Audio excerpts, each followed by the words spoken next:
children, and welcome to week 29 of Draw and Paint for Life, where we are looking at the color chartreuse, which is the color that is the herald of spring. It's a beautiful combination of green and yellow, and it's really one of my favorite colors. But I like all the colors, and we're looking at the work of the American artist Robert Rauschenberg, as well as looking at how to paint whales. What I love about this and the way this came together, for me, Robert Rauschenberg, even though he was born in Texas, to me he's like got that California vibe. And then we're doing whales, which of course is, you know, the Pacific coast. And so let's have at it. Thank you so much for being here. I hope you enjoy the video on Robert Rauschenberg. He combines sculpture and painting. And a lot of you do that in class. I can see it happening. You're starting to cut things, tape them to your painting. A lot of you are makers. You're just making things. And so it's beautiful. And I'll see you soon. So here's the color chartreuse, and this is where you find it in your paint box, right here. And chartreuse, this is what happens when you mix it with black. It goes slightly olive. With white, it's kind of like a minty green. With yellow, it becomes even more bright. With blue, it goes towards the emerald side. And look at that, with red, it goes brown. Fascinating. So there you go. And on to whales. So here's our art book for the week. And you got your tracing, and then your jump page, where you jump right to drawing a blue whale, and then the magic page where you get to draw whatever you like. So let's have a look at how we might address drawing a whale. I like to start with kind of like, if you trace your hand over the line on the page, and you're doing that when you're tracing it with your pencil, but even if you just take your finger and you trace the line, and then you think the line, okay? This is the beginning of original drawing as opposed to directed drawing. And we go right into its tail, okay? And then back this way. And then we have some massive flippers here, and then another one on this side. Okay, and then, so this is the belly of the whale. It's pretty simple. And of course, very simplified for such a complex animal. But trust yourself to make big, fluid lines when you're drawing an animal like this. And just break it down into the flow of it. Run your finger across it. Run your finger across it. And there we go. Thank you, children. Who is Robert Rauschenberg? Robert Rauschenberg is my personal hero.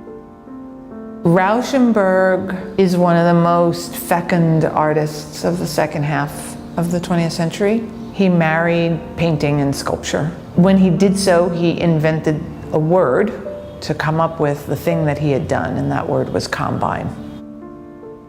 What is a combine, and why do we use that word with Robert Rauschenberg's work as opposed to, say, assemblage or construction? The word combine has a couple of meanings. On the one hand, it's the combination of painting and sculpture into a third term. Rauschenberg is deliberately trying to frustrate our preconceived ideas of what sculpture and painting are. Is painting made with paint? Is sculpture seen in the round? He's really not interested in those questions. On the other hand, combine is his method. It's literally the combining of all of these different elements. Whether it's paint squeezed directly out of the tube, his shirt, a stuffed chicken, a tire, a stuffed goat, newspaper clippings, photographs of a lover, whole pages of the newspaper, combined into one compositional form. Rauschenberg was really interested in taking things out of the real world and putting them in an artwork. And he wanted to do that because he was interested in the world. He's interested in non sequitur. He's interested in these collisions, the way that these things are going to collide and make sense or not make sense or make a weird kind of sense together. We're made to be aware that we look at works of art from someplace, from within the world. We're not in some kind of outside zone, voyeuristically looking upon a scene, right? That the works of art and our own relationship to them are happening in a kind of shared space. Rauschenberg is often quoted as saying he wanted to work in the gap between art and life. It's not so much that art and life are polar opposites. It's suggesting that they're two poles of a continuum and that the gap is not mere empty space. That's where everything is happening. That's the texture of our lives. It's the things that happen in the background, so to speak, that we're not focused on because we don't think of it as special. Art is something we pay attention to. Life is something that happens on in the background. A lot of people, when they look at a Rauschenberg, they see mostly the life stuff. They see the stuffed goat. And it's hard not to. It's a stuffed goat.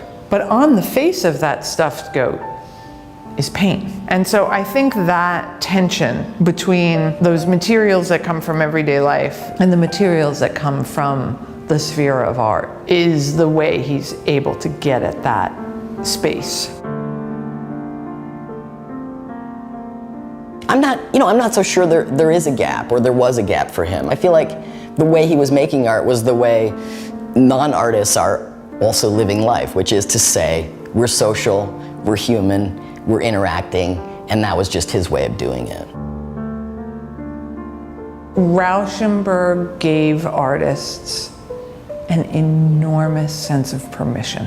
As long as you are committed to seeing your idea through to its logical or illogical conclusion, you get to do whatever you want. That's enormous. Yeah, he's my hero.